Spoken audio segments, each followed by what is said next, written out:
Well, hey, it's Mr. Bleeker here again. We're going to move into the digestive system. I'm going to start with an overview and then gradually work into the specificity of the digestive system, from the cells to the organs to the products that they produce that help to move this process of digestion along.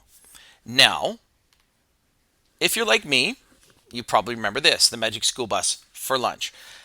I highly encourage you to go back and watch it again because it brings up so many great things that we're going to go back to over and over again as we study the digestive system, not only in overview, but in more detail.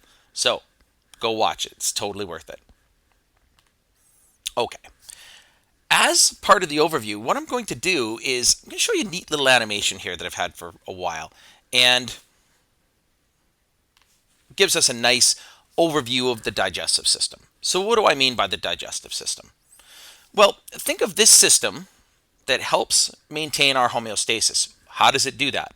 Well, homeostasis means to keep our body systems running at an equilibrium to keep us alive.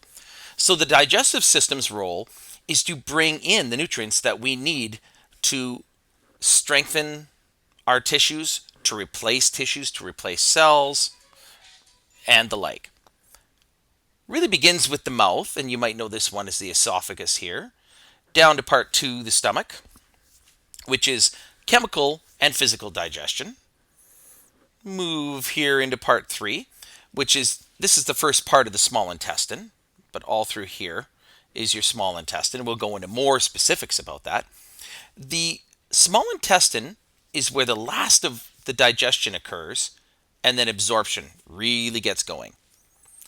Once the small intestine, and it's small, folks, only because it's small in diameter. It's a very long tube. It just compared to the large intestine, it's got a smaller diameter. As you take a turn here through what's called the ileocecal valve, you move into the large intestine. Now, the large intestine, more commonly known as the colon, moves up, over, down. And we'll talk about those regions in more specifics later. Once the large intestine has done its work, largely what it does is absorb water and some fatty acids, and it's the stool former.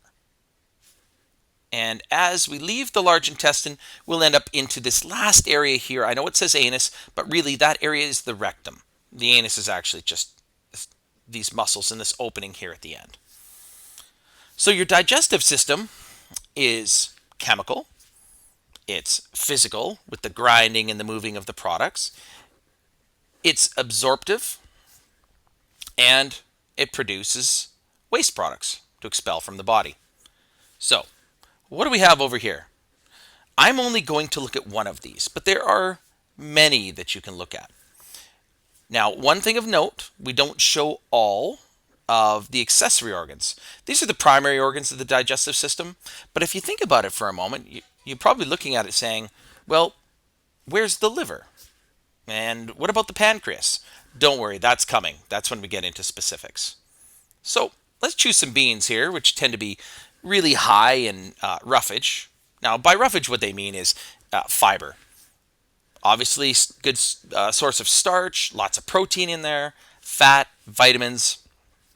Well, let's see what happens when we take these in. Sorry, guys, in you go. So physical digestion, of course, begins in the mouth,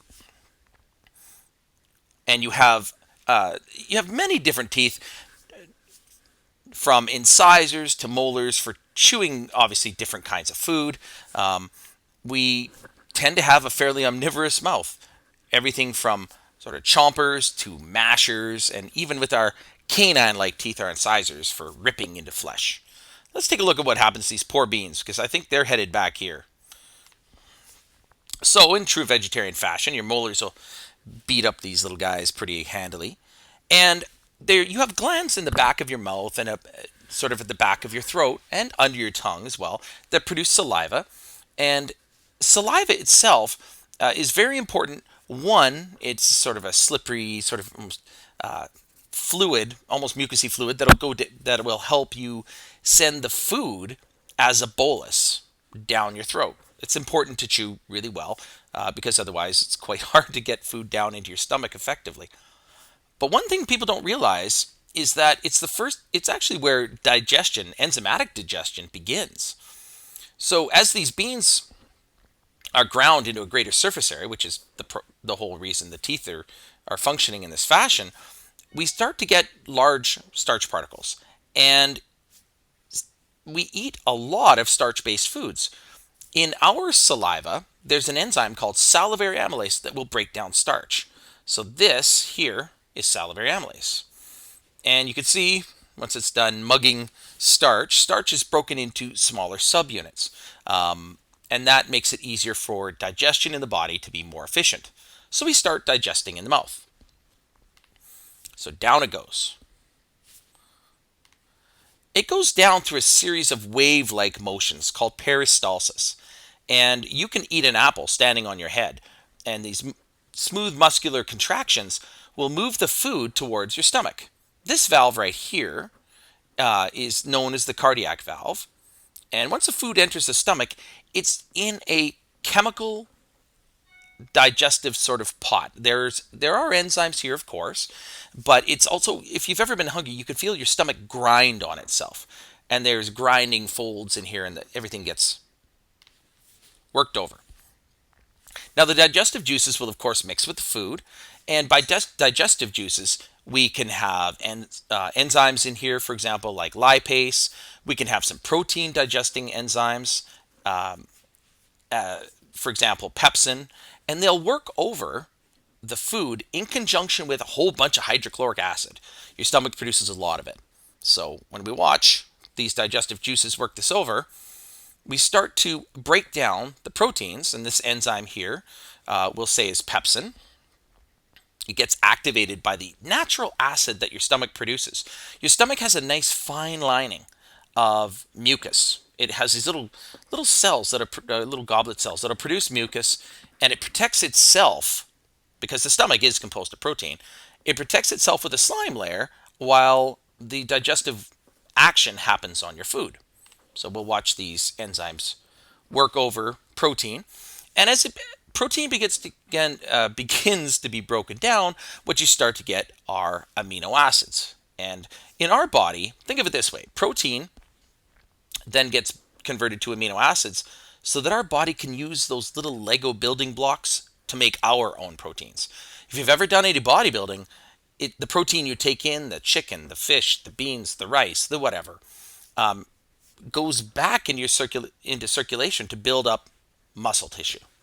So we came in through the cardiac sphincter. Now that we've done some mechanical grinding and we've let the enzymes work this over a bit, we're going to let the food bolus move down into the pyloric sphincter down here.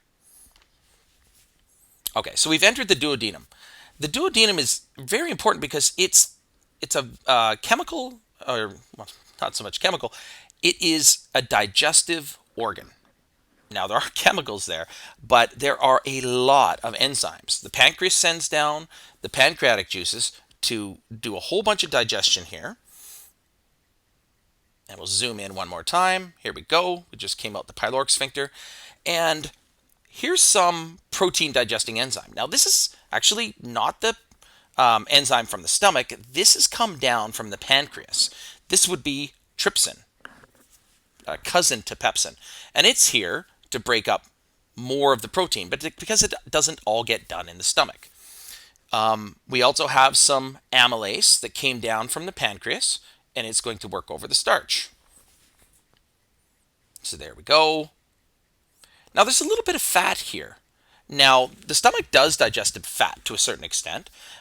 When fat comes down here, it's been broken down a bit, and these little devils here represent bile. This is coming from your liver, and it's a neat, how they get here is actually quite a neat story.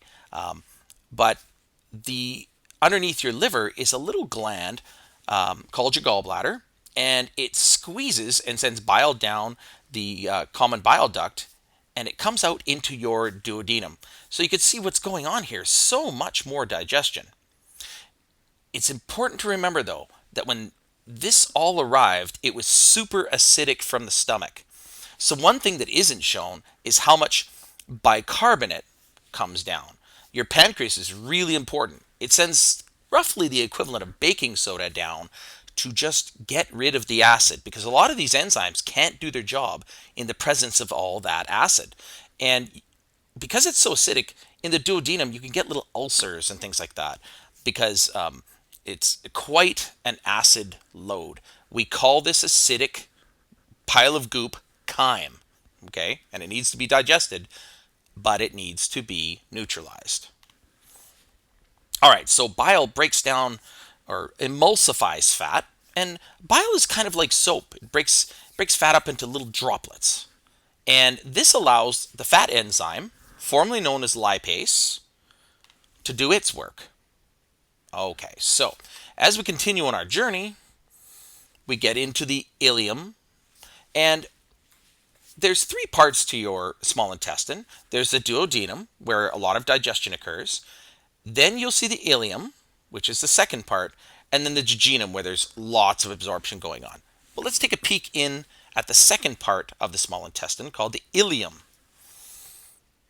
Okay, so basically this food mass, as it moves through the small intestine, has a tremendous amount of food value. So we need to absorb that, everything from vitamins to minerals to fats to carbohydrates to sugars to amino acids. And these little guys right here are called villi. Now, think of it as almost like a shag carpet, and they represent a tremendous amount of surface area. And what they do is they absorb the nutrients. But it's kind of cute how they show it here. They're picking off the nutrients one by one. It's a neat animation. That's not actually what happens, but there's an absorption process, because inside of each one of these are blood vessels and little capillaries and a little thing called a lacteal, which allows fat absorption to go through. And the whole point of having these is you bring your bloodstream very close to the digestive system, and you allow the high concentrated nutrients or high concentration of nutrients to pass through. Now, what's left largely doesn't have a lot of food value, but it's basically just water and some fatty acids.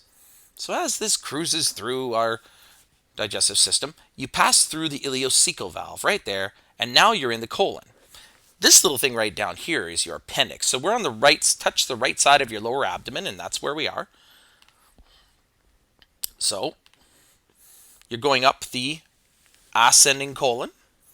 As you move across, you're going through the transverse colon, and you'll hit the corner here, and that's the descending colon.